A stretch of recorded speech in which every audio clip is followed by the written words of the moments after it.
Hi friends, ఈరోజు మనం బీరకాయ ఎగ్ ఎలానో చూద్దాం. ఫస్ట్ ఆయిల్ పోసుకోవాలి ఒక బౌల్లో. పోసుకున్న తర్వాత ఇందులో జీలకర్ర, ఆవాలు వేసుకోవాలి. అవి గోలిన తర్వాత మనం పచ్చిమిర్చి, ఉల్లిగడ్డ వేసుకోవాలి. వేసుకున్న తర్వాత అవి మనం కొంచెం కలుపుకోవాలి. లైట్గా కలుపుకున్న తర్వాత అవి కొంచెం కలర్ చేంజ్ అయ్యేలా కలుపుకోవాలి. ఇప్పుడు నెక్స్ట్ అందులోకి బీరకాయలు వేసుకున్న తర్వాత మంచిగా అవి గోలనివ్వాలి. ఒక 2 minutes గోలనిచ్చిన తర్వాత 5 minutes అట్లా గోలనివ్వాలి. 2 to 5 minutes గోలిన తర్వాత క్యాప్ తీసేసి మనం ఒకసారి మళ్ళీ చూసుకోవాలి.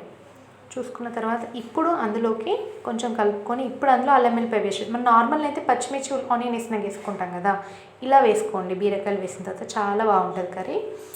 ఇలా వేసుకున్న తర్వాత కొంచెం అలా మిక్స్ చేసుకోవాలి. మిక్స్ చేసుకున్న తర్వాత ఒక 1 spoon పసుపు వేసుకోవాలి.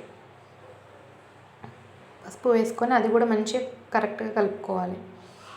కలుపుకున్న తర్వాత అవి కొంచెం హీట్ అవ్వనివ్వాలి.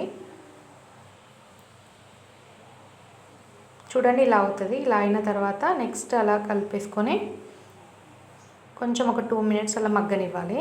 మగ్గనిచ్చిన తర్వాత మళ్ళీ క్యాప్ తీసి ఇప్పుడు అందులోకి కొంచెం కారం, ఒక 1 spoon కారం వేసుకోవాలి. నేను 2 పచ్చిమిర్చి వేసుకున్నానండి. ఒక 1 spoon కారం సరిపోతుంది. సో కారం కూడా మంచిగా మిక్స్ అయిన తర్వాత ఒక 1 spoon సాల్ట్ కూడా వేసుకోవాలి. వేసుకొని అది కూడా మిక్స్ చేసుకోవాలి. మిక్స్ చేసుకున్న తర్వాత జస్ట్ లైట్గా కొన్ని వాటర్ పోయాలి అందులో. చూడండి, సాల్ట్ వేసుకొని మంచిగా కలుపుకొని కొంచెం అట్లా వాటర్ పోస్తే అందులో బీరకాయలో ఉంటుంది, బట్ అది మరీ దగ్గర కాకుండా కొంచెం గ్రేవీ కన్సిస్టెన్సీగా ఉండాలి.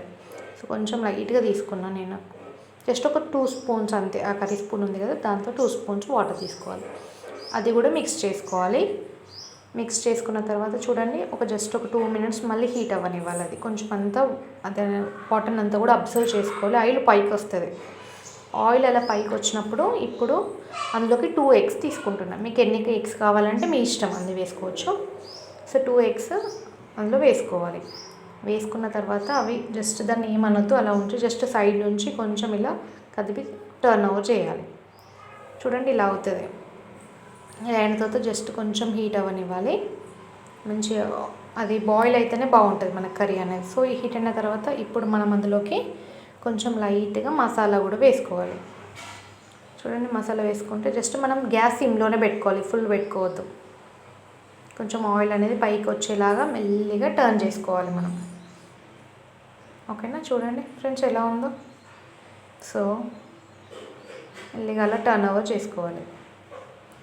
సో టర్న్ ఓవర్ చేసిన తర్వాత అంతే. సో మన నార్మల్గా బీరకాయ ఎగ్ అనేది నార్మల్గా ఎవరు చేసుకోరు, కానీ ఇలా ట్రై చేయించాం. నార్మల్గా ఆనియన్ ఎగ్ ఇలా తీస్తాం, కానీ ఇది కూడా చాలా బాగుంటుంది. నేనైతే ఓన్లీ 1 బీరకాయ తీసుకున్నాను అంతే, జస్ట్ అట్లా పిల్లల బాక్స్లో కానీ. సో చాలా బాగుంటుంది. Like, share, subscribe.